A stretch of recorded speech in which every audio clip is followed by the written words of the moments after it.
Isang nakapapasong katanghalian. Asal na asal ang langit na walang bahid ng ulap, at ang kalsadang aspalto ay sumasalamin sa init na nagpapayanig sa hangin. Sa gitna ng magulong daloy ng trapiko sa Maynila, isang dalaga ang marahang nagpapatakbo ng kanyang pink na Vespa. Ang suot niyang bestidang maroon ay akmang-akma sa kanyang katawan, isang kulay na kapansin-pansin, ngunit hindi naghahanap ng atensyon, tila nagpapatibay lamang sa kanyang presensya. Isang itim na helmet ang tumatakip sa kalahati ng kanyang mukha, nag-iiwan lamang ng mga matang kalmado, ngunit puno ng pagmamasid. Ang mahaba niyang buhok ay iwinawagayway ng tuyo at maalikabok na hangin ng syudad. Kakagaling niya lamang sa trabaho, ngunit walang bakas ng pagod sa kanyang postura. Bawat kilos ng kanyang kamay sa manibela ng Vespa ay sukat at kontrolado, na para bang siya ay sumasayaw sa gitna ng ingay ng lungsod. Sa kanyang paligid, ang ibang mga motorista ay nagmamadali o pagod na pagod, ngunit iba siya. Dala niya ang isang katahimikan na bihirang matagpuan sa ganitong kainit na tanghali. Walang sinuman ang nakakaalam. Sa likod ng helmet na iyon, nagtatago siya ng isang lakas na hindi pa niya kailangang ipakita. Ngunit sa tanghaling ito, ang kalsada ang magiging saksi sa isang hindi inaasahang pagbabago. Ang daan na karaniwang naghahatid sa kanya pauwi ay magiging entablado ng isang tahimik na katapangan. Hindi niya alam kung ano ang naghihintay sa kanya sa unahan, ngunit ang kanyang kutob ay hindi kailanman nagkakamali. At habang ang puso ng iba ay kumakabog dahil sa takot, ang puso niya ay nananatiling payapa dahil ito ay laging handa. Ang itim niyang helmet ay hindi lamang proteksyon sa ulo, ito ay isang tahimik na kalasag na nagkukubli sa kanyang bakal na determinasyon. Ang kanyang mga mata, kahit bahagyang nakatago, ay hindi kailanman kumukurap ng labis. Bawat tingin ay may layunin, hindi lamang basta nakakakita, kundi nagmamasid. Hindi siya lumilingon sa kanan o kaliwa. Ang kanyang focus ay diretso sa unahan, sa daan na nagsisimula ng mapuno ng mga tao. Ang kanyang pink na Vespa ay matatag na tumatakbo, hindi natitinag ng mga lubak sa kalsada o ng mga businang walang pasensya. Ang bestidang maroon ay hindi lamang isang pagpili sa moda, kundi isang simbolo ng kulay na tumatangging maliitin. Hinahaplos ng hangin ng katanghalian ang kanyang katawan, ngunit hindi siya nito naiyanig. Malalim at kalmado ang kanyang paghinga, tulad ng isang mandirigma na alam na malapit na ang larangan ng digmaan. Wala siyang dalang armas, hindi sumisigaw, hindi nagpapabilis ng takbo. Nariyan lamang siya, at ang kanyang presensya ay sapat na upang baguhin ang hangin sa kanyang paligid. Sa likod ng kanyang kahinahunan ay ang kahandaan. Magaan ang kanyang katawan, malinaw ang kanyang isipan, at bukas ang kanyang kaluluwa sa anumang posibilidad. Hindi siya naghahanap ng gulo, ngunit hindi siya tatakbo kung ang gulo ang lalapit sa kanya. At sa tanghaling ito, ang mainit na kalsada ay nagsimulang bumulong na may malaking mangyayari. Isang bagay na magsisimula sa katapangan ng isang babae na piniling huwag lumiko. Sa di kalayuan, isang grupo ng mga motorista ang nakahinto sa gitna ng daan. Pinalilibutan sila ng ilang mga lalaking nakaunipormeng asul, mga nagpapanggap na otoridad na may mapanindak na postura at tusong mga tingin. Nakatayo sila na parang mga hindi opisyal na bantay sa tarangkahan, pinipigilan ang sinumang dumaan ng walang malinaw na proseso. Hindi binagalan ni Alena ang kanyang takbo ng biglaan, hindi rin siya nagbago ng direksyon. Mula sa malayo ay tinitingnan niya sila. Bahagya niyang pinaningkit ang kanyang mga mata, hindi dahil sa sikat ng araw, kundi dahil sa pagkilala sa isang pamilyar na modus. Ang mainit na hangin ay tila huminto sa paggalaw habang siya ay papalapit. Para bang maging ang kalikasan ay nagpipigil ng hininga. Sa gitna ng mga taong iyon, mayroong isang ligalig na nararamdaman. Ang mga motorista ay nakayuko, ang kanilang mga balikat ay kuba. Ang tunog ng mga makina ng motor ay pinahina, na para bang takot na makatawag ng pansin. Ngunit si Alena ay nanatiling kalmado. Ang kanyang mga kamay ay hindi nanginginig, ang kanyang paghinga ay nananatiling malalim. Alam niya na ito ay hindi isang opisyal na checkpoint. Ang isang tunay na checkpoint ay hindi nagdudulot ng takot, kundi nagbibigay ng pakiramdam ng seguridad. Ang nangyayari sa harap ng kanyang mga mata ay isang palabas lamang na nagtatago sa likod ng kapangyarihan. Ngunit hindi siya nag-react ng labis. Dahan-dahan lamang siyang sumingit sa pila, tulad ng tubig na dumadaloy ng walang tunog. Ang itim niyang helmet ay nagtatakip sa anumang ekspresyon, ngunit ang kanyang katawan ay naghahanda, hindi para sumalakay, kundi para manindigan. At sa kanyang katahimikan, napagpasyahan na niya. Sa araw na ito, hindi siya yuyuko sa kawalang katarungan na nagkukubli sa likod ng isang uniforme. Hindi pinabilis ni Alena ang takbo, hindi rin lumiko. Pumasok siya sa daloy ng pila ng mga motorista. Payapa, tulad ng tubig sa gitna ng isang bagyo na nagsisimula ng dumagundong. Ang mga gulong ng kanyang pink na Vespa ay matatag na umiikot, hindi nagagambala ng tensyon sa paligid. Sa kanyang unahan, isang batang ina ang nanginginig na nag-abot ng pera, pagkatapos ay umalis na nakayuko ang ulo. Sa likuran niya, isang lalaking nasa katanghuli ang gulang ang bumuntong hininga bago kinuha ang kanyang pitaka. Ang lahat ay gumagalaw tulad ng isang ritual na kabisado na, magbayad, manahimik, umalis. Ngunit si Alena ay hindi sumunod sa script na iyon. Huminto siya sa itinakdang lugar, pinatay ang makina ng kanyang Vespa nang may mahinahong kilos at huminga ng malalim. Pinagmasdan ng kanyang mga mata ang mga mukha sa paligid. Hiya, takot, pagsuko. Ngunit mayroon ding kaunting pag-asa na nakatago sa likod ng mga pailalim na tingin na nakatuon sa kanya. Alam nila na may kakaiba sa babaeng nakabestidang maroon. Hindi siya nagpapakita ng emosyon, hindi nagpapakita ng mapanghamong kilos, ngunit ang kanyang presensya pa lamang ay sapat na para guluhin ang balanse ng mga nagpapanggap na pulis. Nakatayo siya sa gitna nila tulad ng isang bato sa gitna ng agos, tahimik, matatag, hindi natitinag. At sa katahimikang iyon, nagsimulang tumubo ang binhi ng pag-aalsa. Isa-isang nag-abot ng pera ang mga motorista sa kamay ng mga pulis, pagkatapos ay umalis na nakayuko ang ulo, puno ng hiya at takot. Walang nagprotesta. Walang nagtanong. Ang lahat ay nangyari sa isang sapilitang katahimikan. Ang pera ay iniaabot na parang buwis sa mga hari ng kalsada, hindi bilang opisyal na multa, kundi bilang presyo ng panandaliang kalayaan. Ang ilan ay hindi na naghintay na hingan, agad nilang inilabas ang mga pera mula sa kanilang mga bulsa, na para bang kabisado na nila ang taripa. Sa kanila, mayroong isang delivery rider na ang mukha ay puno ng pawis dahil sa pagmamadali, may isang ama na may angkas na maliit na bata sa likod, ngunit lahat sila ay sumunod ng walang imik. Pinagmasdan ni Alena ang lahat mula sa kanyang pwesto sa pila. Hindi kumukurap ang kanyang mga mata, hindi nanginginig sa galit ang kanyang puso, kundi napupuno lamang ng pag-aalala. Alam niyang ang takot na iyon ay isinilang mula sa paulit-ulit na karanasan. Sa tuwing lalaban, ang talo ay laging ang maliliit na tao. Ngunit sa araw na ito, sa ilalim ng nakakapasong araw, wala siyang balak na maging bahagi ng siklong iyon. Hindi niya hinuhusgahan ang mga sumuko, ngunit hindi rin siya sasama sa kanila. Ang kanyang paghinga ay nanatiling kalmado, ang kanyang mga kamay ay nasa gilid ng kanyang katawan. Matuwid ang kanyang tindig kahit na ang init ng hangin ay tila pumipiga sa balikat ng lahat. At nang dumating ang kanyang pagkakataon, hindi siya nagmadali. Tumingin lamang siya ng diretso sa unahan, handang harapin ang anumang darating, hindi nang may galit, kundi nang may kalinawan. Sa likod ng salamin ng kanyang helmet, pinagmasdan ni Alena ang lahat ng walang labis na ekspresyon. Tanging isang regular na paghinga at isang pusong hindi kumakabog ng mabilis. Alam niyang ito ay hindi isang legal na operasyon. Nahuli ng kanyang mga mata ang maliliit na detalye. Walang opisyal na tarpaulin, walang babaeng pulis, walang karaniwang tiket para sa paglabag. Ang mayroon lamang ay mga tusong ngiti, mga kamay na masyadong mabilis tumanggap ng pera, at mga tingin na sumusukat kung sino ang maaaring takutin. Kinilala niya ang lahat ng mga senyales na iyon, mga tanda ng pekeng kapangyarihan na itinayo sa kamangmangan at takot ng mga tao.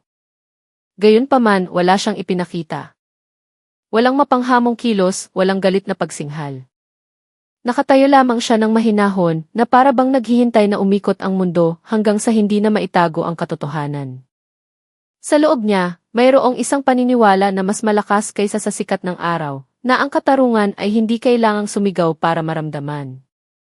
At nang ang pinakamatabang pulis ay nagsimulang tumingin sa kanya na may mapanuksong ngiti, hindi inalis ni Alena ang kanyang tingin. Tumingin siya pabalik, hindi nang may galit, kundi nang may katahimikang mas matalas pa sa kutsilyo.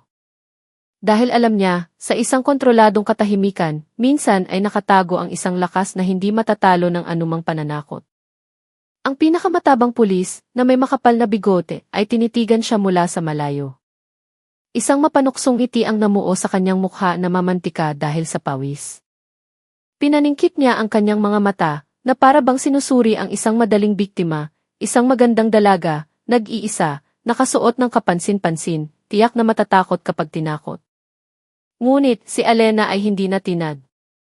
Hindi siya yumuko, hindi umiwas, ni hindi man lang binago ang posisyon ng kanyang katawan. Ang kanyang itim na helmet ay nanatiling nakatakip sa kanyang mukha na parang kalasag. Ang tanging nakikita ay ang kanyang mga matang kalmado, matalas, hindi nagagambala ng tinging puno ng masamang balak. Dahan-dahang umihip ang mainit na hangin, ngunit walang gumalaw sa paligid niya. Maging ang ibang mga pulis ay tila nagpipigil ng hininga, naghihintay sa reaksyon ng dalagang nakabestidang maroon. Inakala nilang ang kanyang kahinahunan ay tanda ng takot na itinatago, ngunit nagkamali sila. Ang kanyang kahinahunan ay hindi pasibidad, ito ay ang pinakamataas na anyo ng paghahanda. Hindi niya kailangang sumigaw, hindi niya kailangang magpakita ng depensibong kilos. Dahil ang kanyang presensya pa lamang ay sapat na upang guluhin ang balanse ng huwad na kapangyarihan na kanilang itinayo sa gitna ng daan. At sa kanyang katahimikan, napili na niya, sa araw na ito, hindi siya magiging biktima. Nang dumating ang kanyang pagkakataon, inabot ni Alena ang mga papeles ng kanyang sasakyan, ang may kontroladong kilos, puno ng dignidad, walang panginginig o pag-aalinlangan. Hindi nanginginig ang kanyang mga kamay, hindi nagmamadali ang kanyang mga daliri. Bawat kilos ay ginawa ng may mahinahong katumpakan. Inilagay niya ang ACCE at lisensya sa palad ng pulis na para bang nagbibigay ng ebidensya na wala siyang itinatago. Walang labis na ingay, walang paghingal, tanging isang buo at payapang presensya. Tinanggap ng pulis ang mga papeles, ngunit ang kanyang mga mata ay hindi nakatuon sa mga dokumento. Ang kanyang tingin ay patuloy na sumusulyap sa mukha ni Alena na bahagyang natatakpan ng helmet. Lumapad ang kanyang ngiti na para bang nakahanap na siya ng butas. Ngunit nanatiling tahimik si Alena. Hindi niya binawi ang kanyang kamay ng maaga, hindi rin niya ito hinayaang manatili ng matagal. Naghintay lamang siya ng may pasensya, na para bang alam niyang bawat segundong lumilipas ay isang segundo kung saan lalong nabubunyag ang kanilang palabas. At sa katahimikang iyon, hindi siya nawala ng kontrol. Sa halip, lalo niyang pinanghawakan ang sitwasyon, hindi sa pamamagitan ng boses, kundi sa pamamagitan ng katapangang hindi kailangang bigkasin. Sinadya ng pulis na hawakan ng mas matagal kaysa sa nararapat ang kamay ni Alena. Ang kanyang mga daliri ay tusong gumapang, sinusubukang lumikha ng isang hindi kanais-nais na kontak. Mabigat ang kanyang paghinga, ang kanyang mga mata ay naniningkit ng may intensyon. Inakala niyang ang katahimikan ni Alena ay tanda ng pag-aalinlangan o takot. Ngunit hindi nag-react si Alena nang may pagkagulat, hindi niya hinila ang kanyang kamay ng marahas, ni hindi niya ito tiningnan ng mga matang puno ng galit. Sa isang mahinahon ngunit tiyak na kilos, dahan-dahan niyang binawi ang kanyang kamay ng may buong kontrol, na para bang sinasabi ng walang salita, "Huwag mo akong subukan." Ang itim niyang helmet ay nanatiling nakatakip sa kanyang ekspresyon, ngunit ang kanyang katawan ay hindi natinag kahit kaunti. Ang hangin sa paligid ay tila lalong uminit, hindi lamang dahil sa araw, kundi dahil sa tensyon na nagsisimula ng tumaas. Ang mga motorista sa likuran niya ay yumuko, hindi nangahas tumingin, ngunit mula sa salamin ng kanilang mga motor, sila ay nagmamasid. Alam nilang mayroong isang pambihirang nangyayari, isang babae na hindi yumuyuko sa paninindak na nagbabalakayong otoridad. At sa kanyang katahimikan, hindi lamang pinoprotektahan ni Alena ang kanyang sarili, binubuksan niya ang daan para sa iba na tumayo ng tuwid. Ang mga papeles ay sadyang pinagpabalik-balik. Kahit na malinaw na walang paglabag, naghahanap siya ng butas para pahabain ang interaksyon, para subukan ang takot na hindi kailanman dumating. Tinitigan ng pulis ang bawat letra sa rehistro, itinatagilid ang kanyang ulo na para bang may nakitang malaking pagkakamali. Samantalang ang lahat ng dokumento ay kumpleto at wasto. Kinuskos pa niya ang dulo ng papel na para bang naghahanap ng dumi, lumilikha ng isang maliit na drama upang bigyang katwiran ang kanyang tunay na intensyon. Ngunit nanatiling tahimik si Alena. Hindi niya tiningnan ang mga papeles ng may pag-aalala, ni hindi niya tiningnan ang pulis ng mailabis na hinala. Nakatayo lamang siya, kalmado, matyaga, tulad ng isang puno na alam na hindi siya matitinag ng bagyo. Sa likod ng kanyang helmet, matalas niyang pinagmamasdan ang bawat peking kilos na ginagawa ng lalaki. Alam niyang ito ay hindi pagsusuri, ito ay isang laro. At sa larong iyon, pinili niyang hindi sumunod sa mga mandarayang patakaran. Nanatiling malalim ang kanyang paghinga, nanatiling tuwid ang kanyang postura. Dahil alam niya, hanggat hindi niya nawawala ang kontrol sa kanyang sarili, walang sinuman ang tunay na makapagpapabagsak sa kanya. Nagsimulang maglakad ang pulis sa paligid ng pink na Vespa. Sinuyod ng kanyang mga mata ang bawat detalye, naghahanap ng dahilan at natagpuan ang kaliwang signal light na medyo marumi dahil sa ulan kagabi. Mabagal ang kanyang mga hakbang na para bang sinusuri ang sasakyan ng isang malaking kriminal. Samantalang ang natagpuan lamang niya ay isang karaniwang alikabok na dumikit matapos dumaan sa basang kalsada. Huminto siya sa harap ng signal light at hinawakan ito ng kanyang daliri na para bang nakahanap ng ebidensya ng krimen. Ginawa niyang seryoso ang kanyang mukha. Kinunot niya ang kanyang noo, huminga ng malalim, lahat para lumikha ng ilusyon ng isang seryosong paglabag. Sa paligid, napigil ng ibang motorista ang kanilang hininga. Alam nilang ito ay isang palabas lamang, ngunit hindi sila nangahas magsalita. Si Alena ay nanatiling nakatayo sa tabi ng kanyang Vespa. Hindi gumalaw para sundan ang direksyon ng mga hakbang ng pulis. Hindi siya lumingon, hindi nagdepensa, ni hindi mukhang inis. Alam niyang ang alikabok sa signal light ay hindi kasalanan, ngunit para sa pulis na ito, iyon ay isang sandata. At ang sandatang iyon ay epektibo lamang kung ang biktima ay matatakot. Ngunit hindi ibinigay ni Alena ang kasiyahang iyon. Naghintay lamang siya, tahimik, puno ng kamalayan, tulad ng isang leon na alam kung kailan mananahimik at kung kailan aatungal.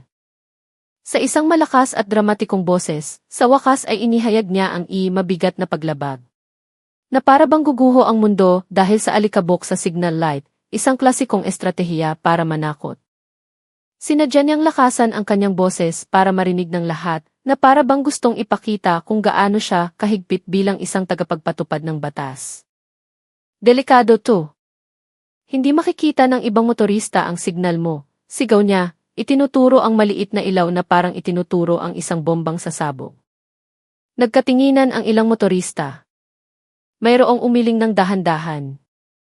Mayroong bumuntong hininga. Alam ng lahat na ito ay katawa-tawa, ngunit walang nangahas tumawa.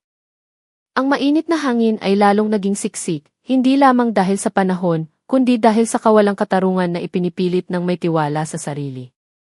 Narinig ni Alena ang lahat ng iyon, ngunit hindi siya natinag. Alam niyang hindi ito tungkol sa signal light, ito ay tungkol sa kapangyarihang inaabuso. At sa kanyang katahimikan, napagpasyahan na niya, hindi niya hahayaang maging pangingikil ang kalokohang ito. Dahil ang katotohanan ay hindi kailangang palakihin. Sapat na itong tumayo ng tuwid at ang kasinungalingan ay kusang guguho. Bahagyang humiti si Alena, hindi dahil sa takot, kundi dahil sa kakatuwang sitwasyon. Alam niyang ito ay isang palabas lamang para mangikil. Ang ngiting iyon ay hindi malapad, hindi mapanukso. Isang mabilis na pagkurba lamang ng kanyang mga labi na nakatago sa likod ng helmet. Ngunit sapat na iyon upang ipakita na hindi siya naluloko. Nanatiling kalmado ang kanyang mga mata. Mayroon pa ngang isang uri ng kahinahunan doon, hindi kahinaan, kundi puno ng pag-unawa sa kung gaano kaliit ang kaluluwa ng taong nakatayo sa kanyang harapan. Hindi siya agad tumutol, hindi rin niya itinaas ang kanyang boses. Tiningnan lamang niya sandali ang signal light na sinasabing mapanganib, pagkatapos ay muling tumingin sa pulis. Ang kanyang tingin ay hindi mapanghamon, ngunit tiyak. Sa kanyang katahimikan, para siyang nagsasabi, alam ko at alam mo na hindi ito paglabag. At dahil doon, hindi niya kailangang sumigaw.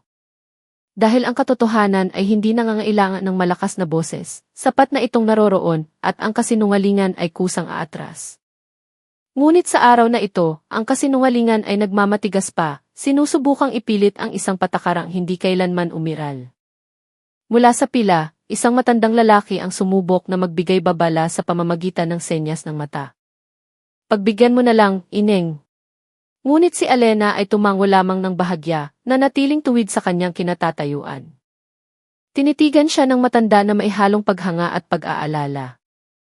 Alam niyang iba ang dalagang ito, ngunit alam din niya kung gaano kalupit ang resulta ng pagtanggi.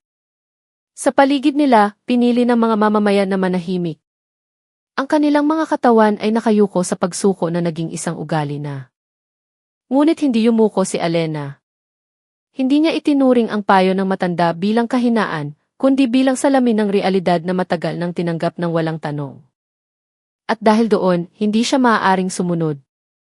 Ayaw niyang lumaki ang susunod na henerasyon na may paniniwalang ang pagsuko ang tanging paraan. Kaya't tumayo siya, hindi para lumaban ng may galit, kundi para patunayang ang kahinahunan ay maaari ring maging sandata. Ang itim niyang helmet ay nanatiling nakatakip sa kanyang mukha, ngunit ang kanyang presensya ay parang liwanag sa gitna ng dilim. At sa katahimikang iyon, sinimulan niyang baguhin ang tadhana ng kalsadang iyon, hindi sa pamamagitan ng boses, kundi sa pamamagitan ng katapangang hindi kailangang bigkasin. Sa isang kalmado ngunit tiyak na boses, sinabi ni Alena na ang checkpoint ay iligal. Walang mission order, walang opisyal na palatandaan, tanging mga nakatagong banta sa likod ng isang uniporme. Ang kanyang pananalita ay hindi malakas, ngunit sapat na malinaw para marinig ng lahat sa paligid. Hindi siya sumigaw, hindi nanuro, lalong hindi ng insulto. Inilahad lamang niya ang mga katotohanan tulad ng isang guro na nagpapaalala sa isang estudyanteng nakalimot sa mga patakaran. Ngunit para sa mga pulis, ang mga salitang iyon ay parang isang sampal sa gitna ng katanghalian. Agad na nagbago ang mukha ng matabang pulis. Ang kanyang ngiti ay tumigas. Nanlisik ang kanyang mga mata, nanigas ang kanyang katawan. Hindi niya inaasahan na hahamunin siya sa isang paraang napakalamig at lohikal. Sa likuran ni Alena, nagkatinginan ang ilang motorista. Napigil ang kanilang hininga. May nagsimulang bumulong ng mahina, nga no. Nasaan ang mission order? Ang katapangan ni Alena ay parang isang kislap ng apoy sa gitna ng tuyong kahoy, dahan-dahan, ngunit tiyak na sinisindihan ang isang bagay na matagal nang kinikimkim ng maraming tao. 5 pulis ang agad na lumapit, bumubuo ng isang bilog sa paligid niya. Ang kanilang mga tingin ay nagbago mula sa pagiging tuso tungo sa pagiging mapanbanta. Ngunit, nanatiling nakatayo si Alena, hindi umatras kahit isang hakbang. Inakala nilang ang kanilang bilang ay magpapayanig sa kanya, na ang pagiging napapalibutan ng mga asul na uniforme ay magpipilit sa kanyang sumuko. Ngunit hindi natinag si Alena. Hindi siya lumingon sa kaliwa o kanan, hindi naghanap ng daan para makatakas. Tumingin lamang siya ng diretso sa unahan, sa leader ng grupo. Nanatiling malalim ang kanyang paghinga. Hindi tumaas-baba ang kanyang balikat. Hindi nanigas ang kanyang katawan tulad ng isang taong handang makipag-away, kundi tulad ng isang taong nakaranas na ng maraming bagyo. Sinipsip ng kanyang itim na helmet ang sikat ng araw, ngunit hindi nito itinago ang kanyang presensya, sa halip, lalo pa itong pinatibay. Sa likod ng bilog na iyon, nagsimulang mag-angat ng ulo ang mga mamamayan. Nakita nila ang isang babaeng nag-iisa na hindi natatakot. At dahan-dahan, ang kanilang hiya ay naging isang tahimik na katapangan. Dahil kapag may isang taong nangahas tumayo ng mag-isa, binubuksan niya ang espasyo, para sa iba na sumunod, walang salita, walang karahasan, tanging may paninindigang hindi masisira ng mga walang lamang banta. Isa sa kanila ang bumulong ng isang alok, magbayad ka ng 10,000 o sama ka sa hotel. Ang mga salitang iyon ay sinamahan ng isang mahinang tawa na puno ng masamang balak. Sinadya ang bulong na sapat na malakas para marinig lamang ni Alena, ngunit sapat na malinaw para ipakita ang tunay na intensyon sa likod ng uniforme. Ang mainit na hangin ay tila nagyelo sandali. Maging ang tunog ng mga makinang iniwang umaandar ay parang isang galit na pagsitsit. Hindi kumurap si Alena. Hindi siya lumingon, hindi kumunot ang noo, ni hindi huminga ng malalim. Tumingin lamang siya ng diretso sa unahan, na para bang ang bulong ay isang hanging dumaan lamang ng walang kahulugan. Ngunit sa loob niya, may nagbago, hindi galit, kundi isang determinasyon na lalong tumitibay. Alam niyang hindi na ito tungkol sa multa o signal light. Ito ay tungkol sa dangal, dignidad, at isang hangganan na hindi dapat tawirin. At hindi niya hahayaang ang nakatagong banta na iyon ay maging kasangkapan para hamakin ang mga babae, kasama na ang kanyang sarili. Sa likod ng kanyang itim na helmet, tumigas ang kanyang panga, hindi dahil sa takot, kundi dahil ang desisyon ay nagawa na. Tinanggihan ni Alena ang alok ng isang malamig na tingin, walang salita. Tanging isang tiyak na pag-iling ng ulo, walang kahit isang sentimo siyang ibibigay, lalo na ang kanyang dangal. Hindi niya kailangang sabihin ang hindi. Ang wika ng kanyang katawan ay nagsalita ng mas malakas kaysa sa anumang boses. Ang kanyang mga kalmadong mata ay nag-aapoy ngayon ng isang matalim na katahimikan. Hindi puno ng puot, kundi puno ng katiyakan. Ang pulis na bumulong ay umatras ng isang hakbang, hindi dahil sa paggalang, kundi dahil sa pagkagulat. Hindi siya sanay na tanggihan, lalo na ng isang dalagang nag-iisa. Ang kanyang tusong tawa ay naglaho, pinalitan ng isang naguguluhang ekspresyon na mabilis na naging galit. Sa paligid nila, napigil ng mga mamamayan ang kanilang hininga. Alam nilang ang pagtangging iyon ay hindi lamang isang pagtanggi, ito ay isang deklarasyon ng digmaan laban sa isang sistema na matagal nang hindi nangahas na galawin. At si Alena, sa kanyang tahimik at makapangyarihang paraan, ay naging boses para sa kanilang lahat. Dahil minsan, ang isang hindi na binigkas ng walang salita, ay kayang yanigin ang pundasyon ng kawalang katarungan na itinayo sa loob ng maraming taon. Sumabog ang galit sa mga mukha ng mga pulis. Tumaas ang kanilang mga boses, sinusubukang ipahiya si Alena sa harap ng publiko, ngunit sa halip ay nailantad ang kanilang tunay na korap na pagkatao. Isa sa kanila ang sumigaw, "Sino ka ba sa akala mo? Ang lakas ng loob mong kalabanin ang otoridad." Umalingaungaw ang kanyang boses na para bang gustong takpan ang kahihiyan dahil sa pagiging hinamon ng isang babae. Ngunit habang lalo siyang sumisigaw, lalong naging malinaw ang kanyang kasinungalingan. Ang mga mamamayan na kanina'y tahimik ay nagsimulang magkatinginan. Mayroong tumango ng dahan-dahan, mayroong yumuko habang mahigpit na hinahawakan ang susi ng kanilang motor. Alam nilang hindi na ito tungkol sa batas trapiko, ito ay tungkol sa katapangang labanan ang pang-aabuso sa kapangyarihan. Nanatiling tahimik si Alena, hindi na tuksong ipagtanggol ang sarili sa pamamagitan ng salita. Alam niya, kapag ang katotohanan ay kaharap ang sumisigaw na kasinungalingan, ang katahimikan ang nagiging pinakamatulis na sandata. At sa gitna ng mga walang lamang sigaw, ang kanyang kahinahunan ay nagniningning tulad ng isang liwanag na hindi kayang patayin ng bagyo. Sa halip na tumakbo, marahang humakbang si Alena palayo sa kanyang Vespa, hindi para tumakas, kundi patungo sa patrol car na basta na lang ipinarada sa gitna ng daan. Ang kanyang mga hakbang ay kalmado, tiyak, hindi nagmamadali, na para bang alam niya kung ano mismo ang kanyang gagawin.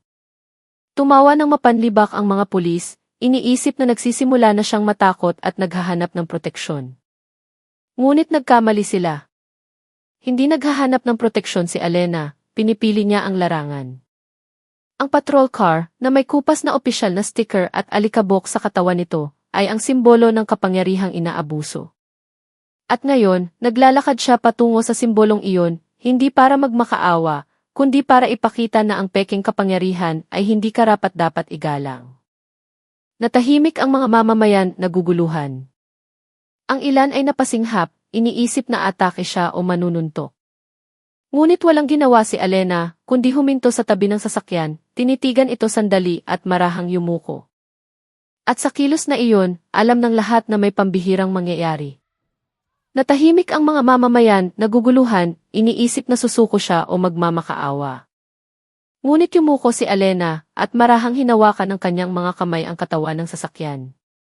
Ang kanyang kilos ay hindi marahas, hindi puno ng galit, sa halip ito ay puno ng pokus, tulad ng isang alagad ng sining na hahawakan ang kanyang obra. Sa likod ng kanyang itim na helmet, malalim ngunit matatag ang kanyang paghinga. Ang kanyang katawan ay naghahanda, hindi para sumabog, kundi para isalin ang lakas na matagal na niyang itinatago. Ang mainit na hangin ng katanghalian ay tila huminto sa paggalaw. Maging ang mga sigaw ng mga pulis ay sandaling huminto, napako sa figura ng dalaga na biglang naging napakalaki sa harap ng matibay na patrol car. Naghintay sila, naghihintay na siya'y manginig, umiyak, o kahit man lang umatras. Ngunit ang nangyari ay kabaligtaran. Sa isang kilos na puno ng kontroladong lakas, itinaas niya ang sasakyan gamit ang dalawang kamay. Ang mabigat na metal ay umangat na parang laruan. Ang patrol car na karaniwang simbolo ng kapangyarihan ay itinaas ngayon sa ere, sinusuportahan lamang ng dalawang kamay na malambot ngunit hindi natitinag. Ang mga mamamayan na kanina inakayuko ay ngayon nakatingin ng may nakangangang bibig. Mayroong kumusot ng mata, iniisip na ito ay isang panaginip sa katanghalian. Ang mabigat na metal ay hindi naiyanig sa kanyang mga kamay, na para bang ang grabidad ay yumuko sa kahinahunan na kanyang ipinapakita. At sa isang kilos na elegante, ngunit puno ng determinasyon, inihagis ni Alena ang sasakyan sa aspalto. Isang malakas na pagbagsak ang yumanig sa kalsada, sinundan ng isang maliit na pagsabog. Agad na sumiklab ang apoy mula sa nabasag na tangke ng gasolina. Maitim na usok ang umakyat sa asul na langit, lumilikha ng isang dramatikong silweta sa ibabaw ng mainit na kalsada. Walang sigaw ng tagumpay mula kay Alena. Walang ngiti ng tagumpay. Tanging isang katahimikan na mas malakas pa kaysa sa pagsabog mismo. At sa katahimikang iyon, nalaman ng buong karamihan, sa araw na ito, ang katarungan ay dumating hindi mula sa isang mission order, kundi mula sa katapangan ng isang babae na hindi pumayag na paglaruan. Ang sasakyan ay inihagis ng may katumpakan, bumagsak ng malakas sa aspalto, at sumabog sa isang naglalagablab na apoy. Maitim na usok ang pumailan lang sa mainit na kalangitan ng tanghali. Ang apoy ay hindi malaki, ngunit sapat na upang wasakin ang simbolo ng peking otoridad na matagal nang ginamit para mang-api. Ang mga asul na uniforme ng mga pulis ay biglang parang mga maskarang nagsimulang mabasag. Ang kanilang tiwala sa sarili ay biglang naglaho. Nanigas sila sa kinatatayuan, nakabukas ang bibig, nanlalaki ang mga mata, hindi makapaniwala na mayroong ganoong lakas. Sa paligid, ang mga mamamayan na kanina inakayuko ay nangahas ng tumingin, hindi nang may takot, kundi nang may pag-asang nagsisimulang tumubo. Isang ina ang yakap ang kanyang anak ng mas mahigpit, ngunit nagniningning ang kanyang mga mata. Isang binata ang mahigpit na hinawakan ang kanyang cellphone, handang i-record ang katarungang bihirang makita. Si Alena ay nanatiling nakatayo sa gitna ng daan. Hindi nayanig ang kanyang katawan, hindi humihingal. Na para bang ang ginawa niya ay bahagi lamang ng kanyang tahimik na rutina. Isang sigaw ng pagkagulat ang sumabog mula sa karamihan. May ilang kumusot ng mata, hindi makapaniwala sa lakas na kanilang nasaksihan. Paano? Paanong nangyari yon? Bulong ng isang nagtitinda ng banana queue sa gilid ng daan. Nanginginig ang kanyang boses sa pagitan ng takot at paghanga. Ang iba ay nanatiling tahimik, nakatingin kay Alena na parang nakatingin sa isang alamat na bumaba sa lupa. Sa gitna nila, may nagsimulang umiti ng dahan-dahan, isang ngiti ng ginhawa, isang ngiti ng paglaya, isang ngiti na isinilang pagkatapos ng maraming taon ng paglunok sa takot. Nagkatinginan ang mga pulis, naguguluhan kung paano mag-react. Ang kanilang mga banta ay wala ng saysay, baril, uniforme, maging ang kanilang bilang, lahat ay nawalan ng kapangyarihan sa harap ng isang hindi natitinag na kahinahunan. At si Alena, na ang bestidang maroon ay dahan-dahang iwinawagayway ng mainit na hangin, ay nakatayo na parang isang haligi ng langit, tahimik, matatag, at hindi matatalo. Sa likod ng kanyang itim na helmet, hindi niya naramdamang kailangang ipagdiwang ang tagumpay. Dahil para sa kanya, ito ay hindi tagumpay. Ito ay isang tungkulin na sa wakas ay natupad. Nautal ang pinakamatabang pulis, nanginginig ang kanyang boses. Ang mga banta na dati niyang binibitawan ay naging isang sigaw ng takot na walang laman. Ikaw! Sinira mo ang ari-arian ng gobyerno. Dapat kang maparusahan, sabi niya. Ngunit ang kanyang tono ay hindi natiyak, sa halip ay puno ng panginginig tulad ng isang batang nahuling nagsisinungaling. Nanlilisik ang kanyang mga mata, nanginginig ang kanyang makapal na bigote, kasabay ng kanyang mga labi na nahihirapang bumuo ng mga salita. Sinubukan niyang ituwid ang kanyang likod, nagpapanggap na may otoridad pa, ngunit ang kanyang katawan ay kusa na lamang yumuyuko, na para bang alam ng kanyang likas na ugali na ang banta ay walang silbi sa harap ng isang hindi maipaliwanag na lakas. Sa paligid niya, tahimik ang kanyang mga kasamahan, hindi nangangahas magsalita. Ang kanilang mga asul na uniforme na dati mukhang magara ay parang mga costume na sa isang palabas na nagsisimula ng kumupas. Hindi na sila ang mga hari ng kalsada, sila ay mga kriminal na nabuking ang kanilang pagkukunwari sa gitna ng araw. Hindi sumagot si Alena. Hindi niya kailangang magsabi ng anuman dahil ang kanyang mga kilos ay nagsalita ng mas malakas kaysa sa libu-libong salita. Nakatayo siya sa gitna ng kalsada na parang isang tansong rebulto, tahimik, kalmado, ngunit ang sinag ng lakas mula sa kanyang katawan ay parang isang alon ng init na tumatangay sa lahat sa paligid. Ang kanyang mga kalmadong mata ay pinagmasdan ang mga mukha ng mga pulis, isa-isa. Hindi para manghamon, kundi para ipaalala, hindi kayo kasing lakas ng inaakala ninyo. Sa likod ng kanyang itim na helmet, hindi niya naramdamang kailangang ipagtanggol ang sarili, hindi kailangang ipaliwanag kung saan nagmula ang kanyang lakas.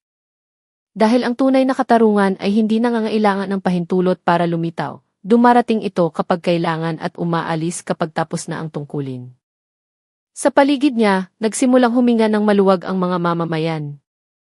Alam nila, sa araw na ito, ang kanilang takot ay sa wakas ay nakatagpo ng katapat, hindi sa pamamagitan ng walang saysay na karahasan, kundi sa pamamagitan ng isang hindi natitinag na kahinahunan. At sa katahimikan ni Alena, natagpuan nilang lahat ang boses na matagal na nilang kinimkim. Isang pulis ang naglabas ng baril, nagpaputok ng bala patungo sa kanya. Ngunit, ang bala ay tumalbog, bumagsak sa lupa na may umalingaw na tunog ng metal. Ang putok ay sumabog sa gitna ng katahimikan na biglang nagpatakip ng tainga sa lahat. Ngunit hindi ang tunog ng pagsabog ang pinakanakagugulat, kundi ang nangyari pagkatapos. Ang bala ay hindi tumago sa katawan ni Alena, ni hindi man lang dumampi sa kanyang bala. Nakatayo lamang siya, hindi gumagalaw, hindi sumilong, at ang nakamamatay na metal ay bumagsak sa aspalto na parang isang holen na nawala ng direksyon. Namutla ang mukha ng pulis. Nanginginig ang kanyang kamay na hawak ang sandata na biglang naging dayuhan sa kanya. Tinitigan niya ang kanyang baril na para bang ito ay nagtaksil sa kanya. Sa paligid, napigil ng mga mamamayan ang kanilang hininga, ngunit sa pagkakataong ito, hindi dahil sa takot, kundi dahil sa isang hindi maipahayag na paghanga. Alam nilang ang lakas na kanilang nasaksihan ay hindi ilusyon, hindi isang daya, ito ay totoo. At dumating ito para ipatupad ang katarungang matagal nang naging isang panaginip lamang. 3 pulis ang sabay-sabay na sumugod, sumisigaw, sinusubukang hulihin siya. Ngunit itinaas lamang ni Alena ang kanyang kamay, iwinasiwa sa hangin na parang nagtataboy ng langaw. Ang kanyang kilos ay magaan, halos hindi nakikita, ngunit ang epekto nito ay matindi. Ang hangin ay tila kumapal at sumabog sa isang hindi nakikitang puwersa. Ang 3 malalaking katawan ay sabay-sabay na tumilapon, bumagsak ilang metro mula sa kanilang kinatatayuan. Ang kanilang mga likod ay tumama sa aspalto na may malakas na tunog. Humihingal sila, ang kanilang mga mata ay nanlalabo, hindi maunawaan kung ano ang nangyari. Sinubukan nilang bumangon, ngunit ang kanilang mga katawan ay ayaw sumunod. Si Alena ay nanatili sa kanyang pwesto. Hindi sumulong, hindi rin umatras.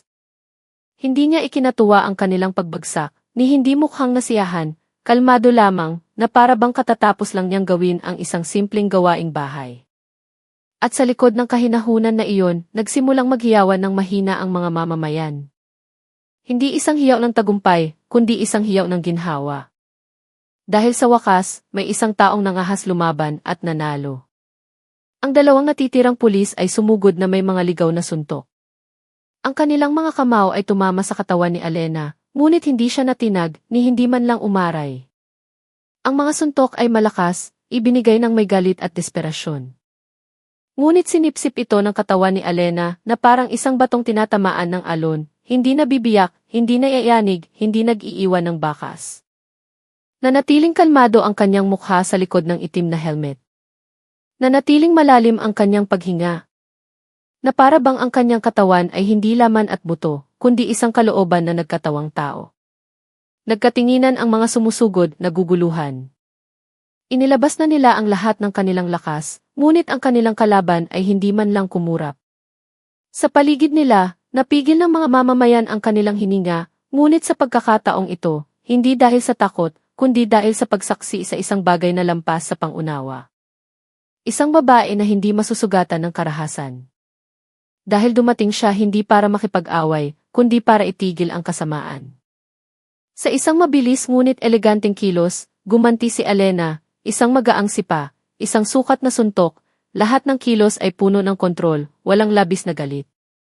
Hindi siya sumalakay para manakit, kundi para iparalisa ang bawat kilos.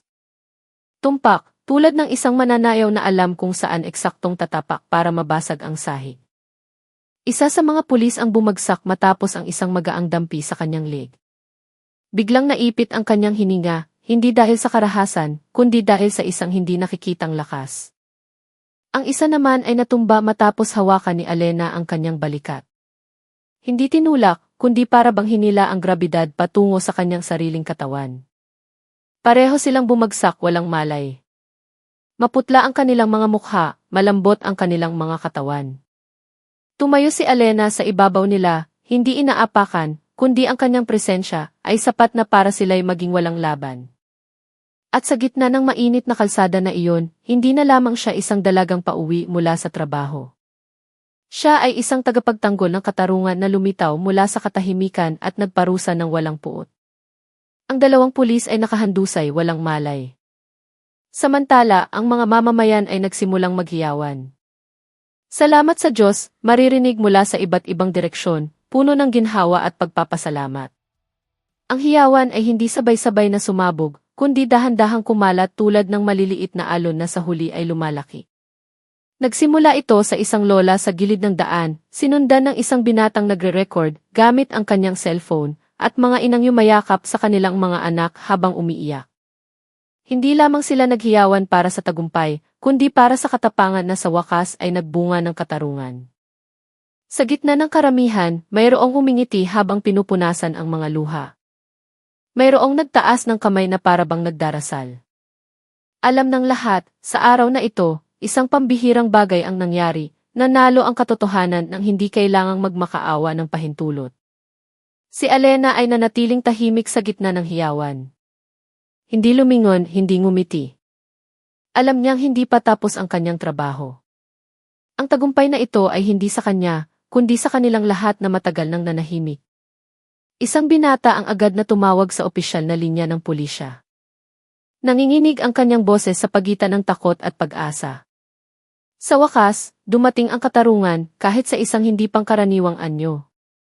Mabilis siyang nagsalita, binanggit ang lokasyon, ang bilang ng mga pulis, at kung ano ang nangyari, kasama na ang pagkakaroon ng isang babaeng nakabestidang maroon na nagbuhat ng patrol car na parang laruan. Sa kabilang linya, sandaling natahimik ang operator, pagkatapos ay agad na ipinasa ang impormasyon sa itaas. Hindi nagtagal, nagsimulang marinig ang mga sirena mula sa malayo, unay mahina, pagkatapos ay lalong lumilinaw, umalinggaw sa pagitan ng mga mainit na gusali ng lungsod. Ang mga mamamayan na kanina ay nagkukumpulan ay nagsimulang bumuo ng isang hindi opisyal na hanay, pinoprotektahan si Alena, hindi gamit ang kanilang mga katawan, kundi gamit ang kanilang testimonya. Alam nilang ang darating ay hindi banta, kundi pag-asa. At sa gitna ng kalsada na umuusok pa mula sa nasunog na sasakyan, payapang nakatayo si Alena, handang harapin ang sinumang darating. Dahil sa pagkakataong ito, hindi na siya nag-iisa. Hindi nagtagal, umalinggaw ang mga sirena at dumating ang isang konvoy ng mga opisyal na patrol car, pinamumunuan mismo ng hepe ng pulisya na maiseryoso at nagtatanong na mukha. Huminto ang mga gulong ng sasakyan na may matinis na tunog ng preno. Sandaling umalimbukay ang alikabok bago ito bumagsak sa mainit pa ring aspalto. Bumukas ang pinto at bumaba ang hepe na may tiyak na mga hakbang. Maayos ang kanyang uniforme, kumikinang ang kanyang mga ranggo sa ilalim ng sikat ng araw. Agad na sinuyod ng kanyang mga mata ang lokasyon, isang nasunog na patrol car, 5 pulis na nakahandusay, isang pulutong ng mga mamamayan na tensyonado, ngunit puno ng pag-asa. At sa gitna ng lahat ng iyon, isang dalagang nakabestidang maroon na payapang nakatayo sa tabi ng kanyang pink na Vespa. Hindi siya tumakbo para sumalubong, ni hindi yumuko sa takot. Tinitigan lamang niya ang hepe ng isang tingin na hindi humihingi ng awa, kundi humihingi ng katarungan. At sa tinging iyon, nalaman ng hepe na ito ay hindi isang manggugulo. Ito ay isang saksi ng katotohanang hindi maaaring baliwalain. Bumaba ang hepe mula sa sasakyan. Ang kanyang mga mata ay agad na napako kay Alena na payapang nakatayo sa gitna ng kaguluhan. Nakilala niya ang isang katapangang bihirang matagpuan. Hindi siya agad nagsalita, ni hindi nagbigay ng utos. Dahan-dahan lamang siyang naglakad patungo sa kanya, nilagpasan ang mga katawan ng mga pulis na nagsisimula ng magkamalay na may maputlang mga mukha. Sa kahabaan ng daan na iyon, tahimik ang mga mamamayan, ngunit ang kanilang mga mata ay puno ng mensahe, magtiwala ka sa kanya.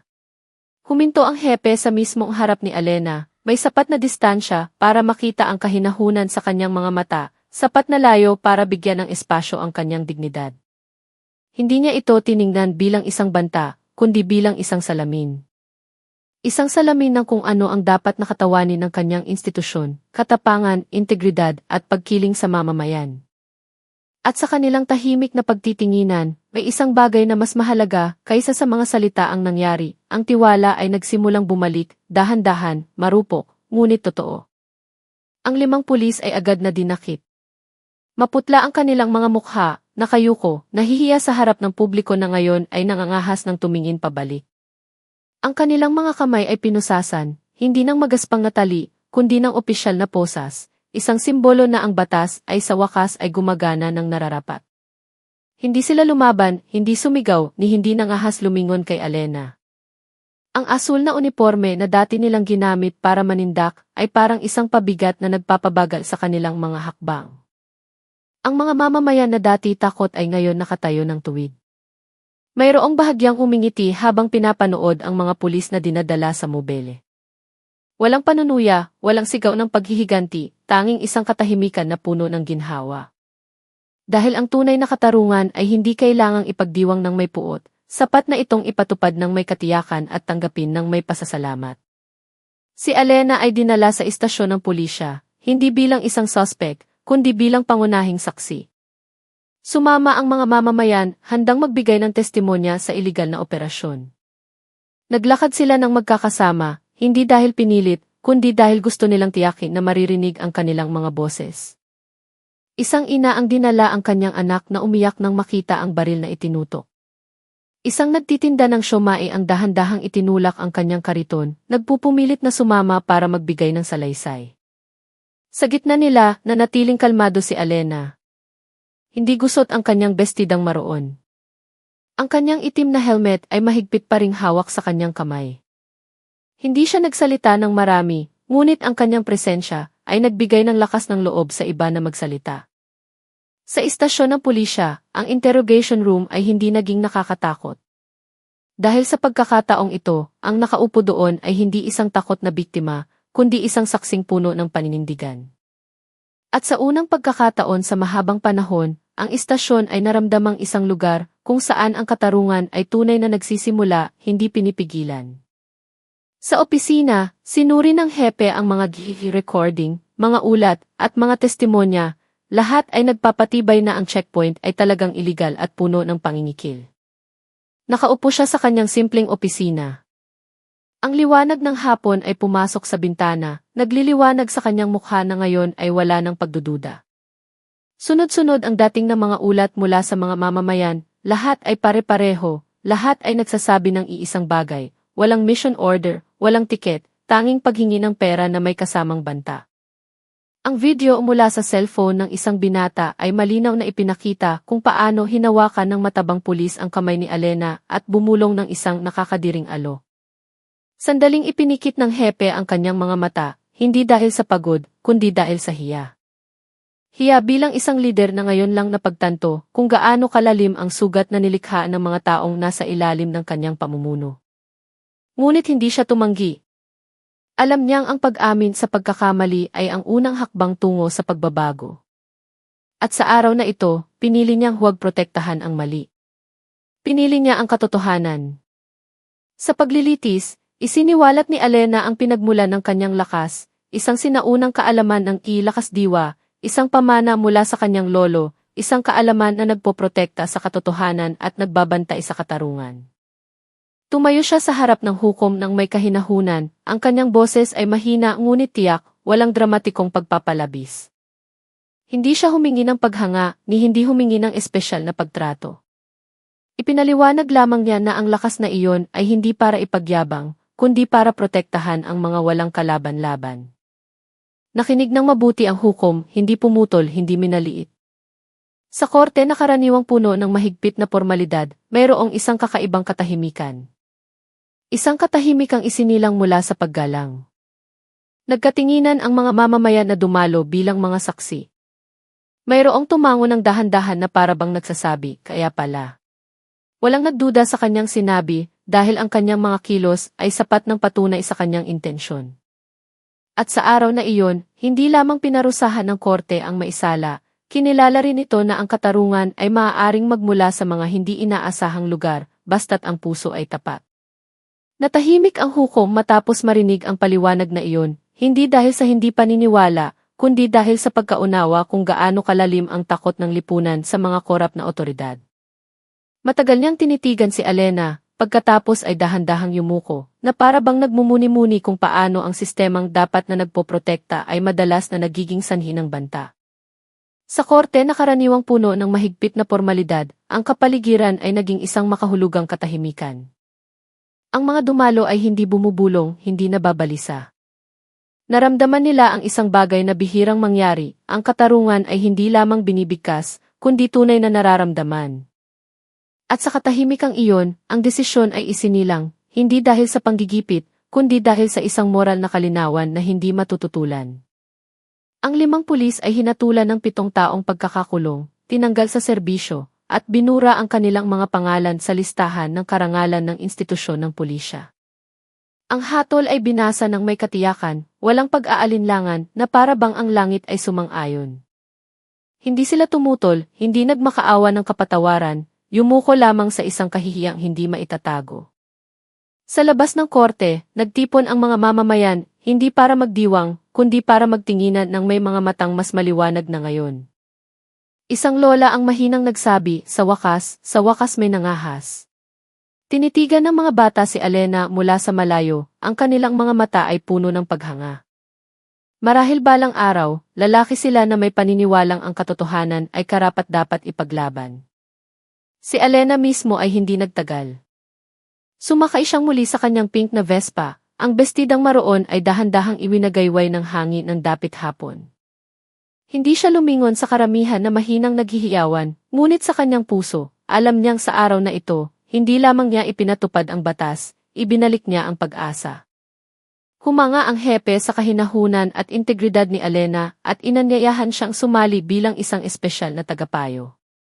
Ngunit magalang na tumanggi si Elena.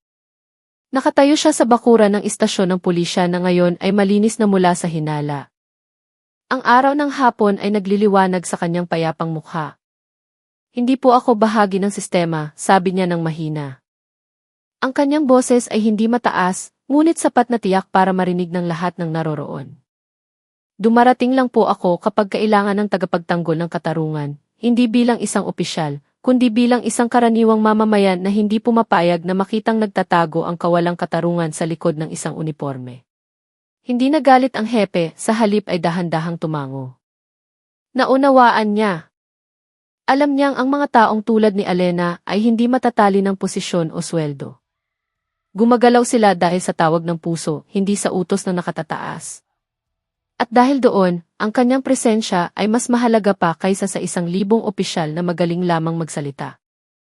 Hindi ako bahagi ng sistema. Sa kanyang katahimikan, mas malakas na nagsalita ang kanyang mga kilos. Kikilos lamang siya kapag ang katarungan ay tunay na nanganganib. Hindi niya tinanggihan ang pakikipagtulungan, ngunit tinanggihan niyang gawing isang opisyal na simbolo na maaaring kontrolin. Para sa kanya, ang kalayaan na manatili sa labas ng istruktura ang nagpapahintulot sa kanya na makita ang katotohanan ng walang ulap ng interes. Sumakay siya sa kanyang pink na Vespa. Muling tinakpan ng itim na helmet ang bahagi ng kanyang mukha at umandar ang makina ng may mahinang ugong. Tiningnan ng hepe ang kanyang pag-alis nang hindi nagsasabi ng paalam. Dahil alam niyang si Elena ay hindi ang tipo na nangangailangan ng pamamaalam. Babalik siya kung kailangan at mawawala kung tapos na ang tungkulin. At sa kanyang tahimik na pag-alis, nag-iwan siya ng isang bagay na mas pangmatagalan kaysa sa parangal o posisyon, isang paniniwala na ang katarungan ay hindi kailangang magmula sa itaas. Minsan, ito ay nagmumula sa isang dalaga na nangahas na tumakbo ng diretso, kahit na sinusubukan siyang iliko ng mundo. Tumanggap si Elena ng parangal mula sa mga samahang sibiko, hindi mula sa institusyon, isang maliit na pleke na may inukit na mga salita, tagapagtanggol ng katotohanan na walang uniforme. Ang parangal ay ibinigay sa gitna ng isang basketball court sa isang barangay, sa ilalim ng isang simpleng tolda na pinalamusyan ng mga bulaklak ng kalatsotsi at pulang tela. Walang opisyal, walang nakakasilaw na mga kamera. Tanging mga karaniwang mamamayan na dumating na may pusong puno ng pasasalamat. Isang maliit na bata ang nag-abot nito gamit ang dalawang kamay. Ang kanyang mga mata ay nagniningning na parang nakakita ng isang bayani mula sa mga kwento ng kanyang lola. Tinanggap ito ni Alena nang may paggalang, pagkatapos ay inilagay sa upuan ng kanyang pink na Vespa, hindi bilang isang tropeo, kundi bilang isang paalala na ang kanyang katapangan ay hindi para sa kanyang sarili, kundi pag-aari nilang lahat na walang kalaban-laban. Sa araw na iyon, hindi siya nagbigay ng talumpati, ngunit ang kanyang presensya pa lamang ay naging pinakatapat na mga salita. Ang kwento tungkol sa kanya ay kumalat mula sa bibig-bibig, mula sa mga kapihan hanggang sa mga palengke. Ang kanyang pangalan ay binibigkas ng may paggalang, hindi takot. Ikinuwento ng isang magtataho ang kanyang istorya habang naglalako. Ginawa siyang halimbawa ng mga ina sa palengke kapag pinapayuhan ang kanilang mga anak na babae. At tumatango ang mga trooper ng tricycle sa tuwing may maririnig silang pink na Vespa na dumaan. Dahil alam nilang ang kulay na iyon ay hindi na lamang isang pagpili, kundi isang simbolo. Hindi kailanman lumabas si Alena sa pambansang balita, hindi naging trending sa social media, ngunit ang kanyang presensya ay naramdaman sa bawat sulok ng kalsada na dati puno ng takot. Ang mga dalagita ay nagsimulang manghahas na tumingin ng diretsyo kapag may checkpoint. Ang mga ama ay hindi na nagmamadaling maglabas ng pera mula sa kanilang mga pitaka. Dahil alam nilang ang katarungan ay hindi pag-aari ng makapangyarihan. Ito ay pag-aari ng sinumang nangangahas na ipagtanggol ito. At si Alena, sa kanyang tahimik at makapangyarihang paraan, ay nagsindi ng apoy na iyon nang hindi kailangang sunugin ang mundo. Sapat na ang tumayo ng tuwid sa gitna ng isang mainit na kalsada. Ang kanyang pink na Vespa ay naging isang simbolo. Maraming kabataang babae ang nagsusuot ngayon ng bestidang maroon at itim na helmet, hindi na natatakot sa mga iligal na checkpoint. Ang mga kulay na iyon ay hindi na lamang isang pagpili sa pananamit, kundi isang tahimik na pahayag na hindi sila yuyuko sa mga banta na nagkukubli sa likod ng isang uniforme. Sa mga kalsada, mas madalas nang makita ang mga pink na Vespa, hindi dahil sa tatak nito, kundi dahil sa kahulugan nito. Isang estudyante sa high school ang bumili ng kanyang unang itim na helmet gamit ang kanyang naipon. Isang nagtitinda ng kakanin ang nagsimulang magsuot ng bestidang maroon tuwing Biyernes, hindi dahil sa moda, kundi bilang isang anyo ng tahimik na pakikiisa. Ang mga pulis na dati abusado ay nag-iisip na ngayon ng 2 beses bago huminto ng isang babaeng motorista. Dahil hindi nila alam kung ang dalaga sa harap nila ay isang ordinaryong pasahero lamang o isang tagapagtanggol ng katarungan na handang magbuhat ng patrol car gamit ang 2 kamay. Bumalik si Alena sa kanyang karaniwang buhay. Nagtatrabaho sa araw, tumatakbo sa parehong kalsada. Ngunit ngayon, ang daan ay mas ligtas, mas malinis mula sa mga peking banta. Wala siyang binago sa kanyang buhay. Gumigising ng maaga, nagtatrabaho ng masipag, umuuwi kapag dapit hapon na.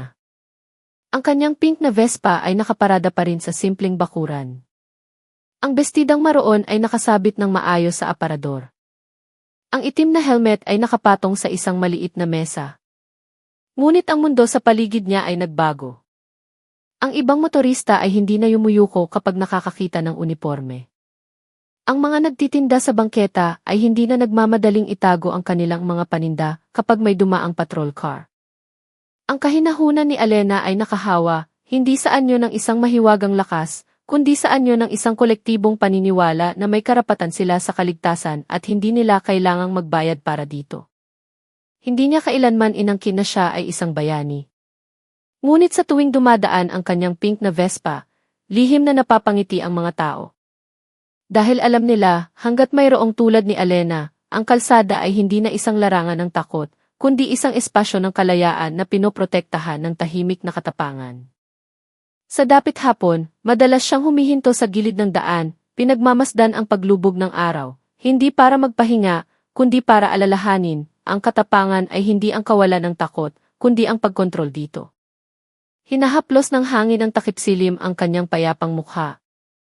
Ang bestidang maroon ay dahan-dahang iwinawagayway na parang isang tahimik na kapa na isinusuot lamang ng mga taong nakatayo na sa bingit ng pagkasira at piniling hindi bumagsak.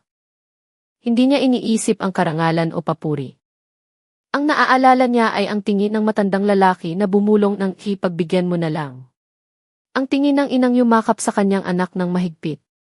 Ang tingin ng mga mamamayan na sa wakas ay nangahas na tumingin pabalik. Lahat ng iyon ay nagpapaalala sa kanya kung bakit hindi siya dapat mapagod. Kung bakit ang kanyang katahimikan ay dapat manatiling matalas na parang isang nakatagong espada. Sa likod ng kanyang kahinahunan, mayroong isang pangakong hindi binigkas, hanggat ang kawalang katarungan ay nagtatago sa likod ng kapangyarihan, handa siyang lumaban, hindi para manira, kundi para magbalanse. Dahil ang mundo ay hindi nangangailangan ng karahasan, kundi ng katapangang hindi natitinag. At sa isang payapang araw, nang walang anumang ingay, muling tumakbo si Alena. Ang bestidang maroon ay iwinagayway, ang pink na Vespa ay mahinang umugong, ang itim na helmet ay nagtakip sa lihim ng isang lakas na lumilitaw lamang kapag kailangan ng mundo. Ang mga gulong ng kanyang motor ay dahan-dahang umikot sa aspalto na ngayon ay mas mainit ang pakiramdam, hindi dahil sa araw, kundi dahil sa pag-asang tumubo mula sa bawat taong nakasaksi sa kanyang pagtayo ng tuwid. Hindi niya alam kung saan siya dadalhin ang daang ito. Marahil sa opisina, marahil sa bahay, marahil sa ibang lugar kung saan muling isusugal ang katarungan.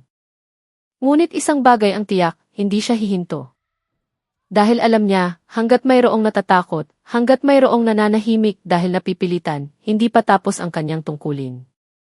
At sa kanyang tahimik at makapangyarihang paraan, patuloy na tumatakbo si Alena, hindi bilang isang alamat, kundi bilang isang paalala na ang tunay na katarungan ay hindi kailanman humihingi ng pahintulot para lumitaw.